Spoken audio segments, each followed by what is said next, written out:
¿Qué tal? Aquí andamos un día más. Bienvenidos a este capítulo, ya no sé por cuál vamos, de este curso de bolsa, en el que vamos a hablar del aspecto, uno de los aspectos más importantes a la hora de medir el riesgo cuando invertamos en bolsa, ¿vale? Que no es ni más ni menos que la volatilidad. Volatilidad, variabilidad, hablaremos de la beta, que es un término que habréis escuchado mucho, y que sirve para medir el riesgo que puede tener una acción. Los modelos de gestión de carteras, digamos, como Sharpe, Black-Litterman, Markowitz, no hace falta que os acordéis del nombre de estos modelos de gestión de carteras, pero son modelos de gestión de inversiones que lo que te dicen es, te miden el riesgo en función a la volatilidad. Podremos estar de acuerdo, podemos estar menos de acuerdo, pero te lo miden respecto a la volatilidad. Vamos a ver en este vídeo qué quiere decir la volatilidad, qué tenemos que tener en cuenta cuando escojamos alguna acción, cuando estemos analizando alguna acción, si es más volátil o menos volátil en función del riesgo que queramos asumir, sobre todo en el corto plazo. Así que no me enrollo más y vamos a ello.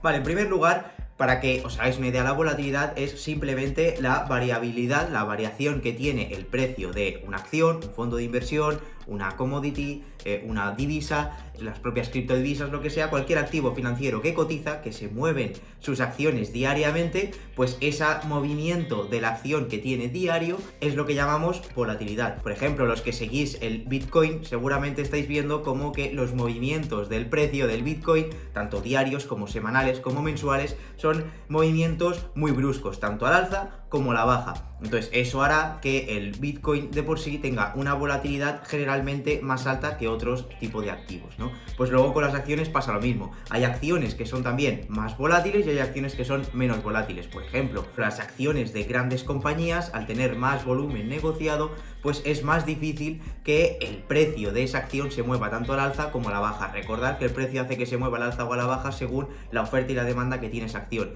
Si cuanto más acciones se estén negociando de esa empresa en cuestión, pues más difícil será mover el precio tanto al alza como a la baja. Por lo tanto, el primer aspecto que puede hacer que una empresa sea más volátil que otra es el tamaño. Cuanto más grande sea, más difícil será que mueva ese precio y menos volátil será. Sin embargo, una compañía pequeña que tienes menos negociación, que tiene menos capitalización de mercado, que vale menos en bolsa y que la sigue menos gente, pues en diversos movimientos del precio por ciertos acontecimientos, noticias de la compañía, presentación de resultados o lo que sea, como va a hacer que se negocie más o se negocie menos de lo normal, va a hacer que los movimientos sean más bruscos, tanto al alza como a la baja. También ese tipo de compañías tienen menos información disponible pública que mediante la cual los inversores pueden analizar o pueden estimar un poco las expectativas de las empresas, ¿vale? Por lo tanto, generalmente las empresas pequeñas tendrán más volatilidad que las empresas grandes. Luego, por otro lado, también empresas que estén en países emergentes, ¿no? Empresas que coticen en Ucrania, que coticen en Rusia, que coticen en Brasil, que coticen incluso en Latinoamérica, por ejemplo, al ser países generalmente con más conflictos o países con más ruido a lo mejor a nivel político o geoestratégico, como lo queramos llamar, y al mismo tiempo también tienen menos volumen negociado estas compañías, pues hacen que los movimientos sean más bruscos. También esas compañías, cuando inviertes en una empresa de uno de estos países que estamos diciendo, estás invirtiendo también no solo en la empresa, no coges el riesgo solo de invertir en esa empresa, sino que coges el riesgo también de la divisa de ese país. No es lo mismo invertir en una empresa que cotiza en dólares o que cotiza en euros que invertir en una empresa que cotiza en rublos, que cotiza en reales brasileños o que cotiza en liras turcas. Porque como veremos, la variabilidad de ese activo, de esa acción o de ese fondo de inversión o lo que sea, no dependerá solo de cómo se mueva la acción, sino dependerá también de cómo se mueva el tipo de cambio, la divisa, estas divisas que hemos dicho, tanto el real brasileño como la lira turca, como el peso mexicano, como el rublo ruso, el que sea, respecto a una moneda de referencia como puede ser el dólar. Por lo tanto, tenemos doble riesgo en este sentido. Por lo tanto, cuando invirtamos en países emergentes, por diversos factores, esas empresas generalmente tenderán a tener mayor volatilidad, también por una mayor incertidumbre a futuro. Recordad que en bolsa, cuanta más incertidumbre, mayor riesgo también. También al mismo tiempo, dependiendo del sector en el que estemos invirtiendo, habrá sectores en los que ya por su propia filosofía pues, estén compuestos esos sectores, ¿no? Por la facilidad de predicción de resultados a futuro. No es lo mismo, por ejemplo, predecir a lo mejor los resultados de Coca-Cola a futuro, o de Nestlé, o de empresas eléctricas como como Endesa, etcétera, que más o menos sus resultados son medianamente predecibles a futuro. Tienen un negocio más recurrente, con una base de clientes, son empresas que ya son bastante más grandes, por lo tanto la variabilidad que tendrán sus resultados a futuro, también dependiendo de lo que haga el ciclo económico, aunque haya una época de crisis, estas empresas seguirán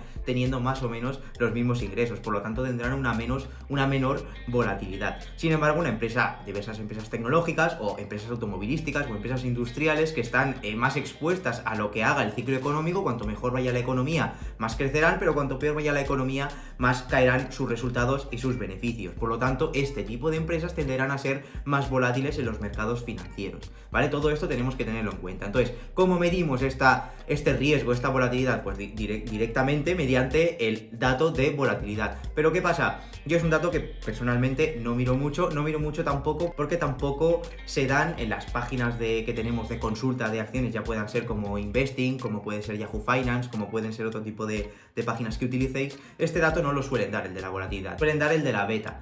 ¿Y qué es la beta? Básicamente la beta relaciona, así a modo muy genérico, no voy a entrar en tecnicismos como sabéis, pero la beta lo que hace es te mide la volatilidad, te mide la variabilidad de esa acción, pero respecto a un índice. Por ejemplo, si la volatilidad de las acciones, por ejemplo, de Inditex son de un 15%, y la volatilidad del índice donde cotizan esas acciones, es decir, por ejemplo, el IBEX 35, la volatilidad del índice es del 15%, como tienen la misma volatilidad, se dirá que la beta es de 1, porque las acciones de Inditex tienen la misma volatilidad que el índice en el que cotiza, el IBEX 35. Sin embargo, si la volatilidad de Inditex fuera del 30%, y la volatilidad del IBEX es del 15%, podríamos decir que aproximadamente, no es del todo así, pero podríamos decir que aproximadamente la beta de Inditex sería de 2, porque es el doble que la del índice de referencia. Por lo tanto, la volatilidad nos dice en sí el riesgo que tiene, el porcentaje de variabilidad que puede tener en un año, tanto para arriba como para abajo, el precio de una acción. Sin embargo, la beta nos dice cuánto es de más o de menos volátil una acción respecto al índice en el que cotiza, respecto a la cesta de acciones del país donde cotice,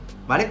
¿Qué será en lo que nosotros nos fijaremos más o menos? Será para... Realmente no es un dato que para mí y para lo que estamos haciendo ahora sea muy importante, es más importante cuando hablamos de otro tipo de estrategias, pero para especular o para tener estrategias de corto plazo nos va a servir, de corto, medio plazo o largo plazo incluso también, pero para lo que vamos a aprender ahora no nos hace falta realmente saber mucho de volatilidad, simplemente saber que cuando veamos una acción, saber de primera mano si esa acción es bastante volátil o menos volátil en función a cuál sea nuestra estrategia, ¿vale? Esto lo vemos muy fácil. Por ejemplo, nos vamos a la página de Yahoo Finance y si cogemos una acción, por ejemplo, como Tesla, ya sabemos que Tesla, una acción tecnológica que vende, que está en un sector bastante cíclico como es el de la venta de automóviles, sabemos que será una acción que será bastante volátil. Por lo tanto, si entramos, como digo, en Yahoo Finance y nos metemos en Tesla, vemos cómo su volatilidad, digamos en este caso en términos de beta, lo que nos dice aquí la beta es que es de 5 años mensual, que nos calcula esta variación de precios en función a la variación de los precios mensuales de las acciones de Tesla en los últimos 5 años, ¿vale? Pero al menos para hacernos una idea ya tenemos más o menos una referencia. Y vemos que la beta de Tesla en este caso es de 2,06, que quiere decir, si fuera de 1, querría decir que la volatilidad de Tesla es igual que a la del índice de referencia. Cuando nos dice que es de 2, podemos decir que es aproximadamente el doble que la de su índice de referencia. Pero es que si nos vamos, por ejemplo, a otra empresa que esté también cotizada en Estados Unidos, pero que sea de un sector menos volátil, como pueden ser las acciones de Coca-Cola, que es consumo estable, que es menos cíclico y que normalmente las acciones de Coca-Cola no se mueven mucho en periodos de recesiones económicas porque lo que viene siendo el negocio de Coca-Cola sigue siendo rentable durante periodos de crisis, ¿vale? Por lo tanto, si nos vamos a ver su beta, seguramente sea inferior a 1. Y como vemos aquí, las acciones de Coca-Cola tienen una beta que es bastante inferior a 1. ¿Qué quiere decir? Que es bastante inferior, que las acciones de Coca-Cola serán menos volátiles, bastante menos volátiles que su índice de referencia. Entonces, dependiendo del riesgo que queramos asumir, de la variabilidad de la acción que queramos ver, pues tendremos en cuenta esta beta. Será lo que nos mida más o menos el riesgo que tiene más, podríamos decir, a corto plazo estas acciones, porque si realmente tú estás invirtiendo a largo plazo, te da igual lo que pueda hacer la acción en momentos cortos de tiempo, ¿no? Lo que nos dice este riesgo, esta volatilidad o esta beta es que en el corto plazo, si tú ahora mismo, por ejemplo, en un momento de tensión del mercado, lo que sea, o por la propia variabilidad que tienen estas acciones, pues si tú estás en Tesla, posiblemente en un mes, si quieres vender las acciones en un mes o en 2 meses o en 3 meses, posiblemente veas como que ha caído bastante tu inversión acorde a lo que invertiste. Por lo tanto, si quieres vender las acciones dentro de 3 meses, o de un corto plazo de tiempo, posiblemente si las vendes con pérdidas, esas pérdidas serán bastante consistentes. Pero si realmente inviertes a largo plazo, ya inviertes sabiendo que esas acciones pueden caer, pueden subir mucho, pero que a largo plazo, si estás bien invertido y tienes una buena tesis de inversión y una buena estrategia detrás, has invertido para que esas acciones acaben subiendo. Lo que te pase en el corto plazo da lo mismo. Yo siempre lo digo, si estás bien invertido hay acciones que suben. No quiere decir que la bolsa suba en línea recta, digamos, diagonal hacia arriba, no, puede subir así, puede subir así o puede subir así, ¿vale? Mal dibujado, pero es un poco lo que quiere decir. Puedes subir así y si subes así, pues si lo miras en cortos espacios de tiempo, puedes coger un momento que sube, puedes coger un momento que baja, puedes coger un momento que vuelve a rebotar o lo que sea, pero a largo plazo subirá, lo que el camino quizá es diferente, unas te harán así y otras te harán así, ¿vale? Mal explicado, pero yo creo que se entiende bastante gráficamente. Pero esto ya realmente, a medida que vayáis estando metidos en el mercado y vayáis analizando diferentes acciones, ya simplemente con saber el nombre de una acción o con saber la actividad o de dónde cotiza o lo que sea, enseguida ya sabréis, ya podréis interpretar que es más o menos volátil que otra. O simplemente abriendo su gráfico ya veréis, obviamente, que es más volátil. Por lo tanto, la beta habrá un momento en el que no la miréis tanto, ¿vale? Dependerá de la estrategia, pero al menos os sirve para desde el primer punto saber si esa acción es más o menos volátil de lo normal o del índice donde cotiza. Así que no me enrollo más, espero que os haya quedado claro esto, cómo medir la volatilidad, cómo medir el riesgo en el mercado, tenerlo en cuenta, es un aspecto súper importante a tener en cuenta a la hora de gestionar vuestros ahorros en función del riesgo que queráis asumir. Así que, como digo, si os gusta este tipo de vídeos, suscribiros al canal, darle a la campanita si queréis que os avisen para nuevos vídeos de este curso de bolsa. Si no os gusta este contenido y no queréis tampoco que os avisen, pues no os suscribáis y nos vemos en el próximo vídeo.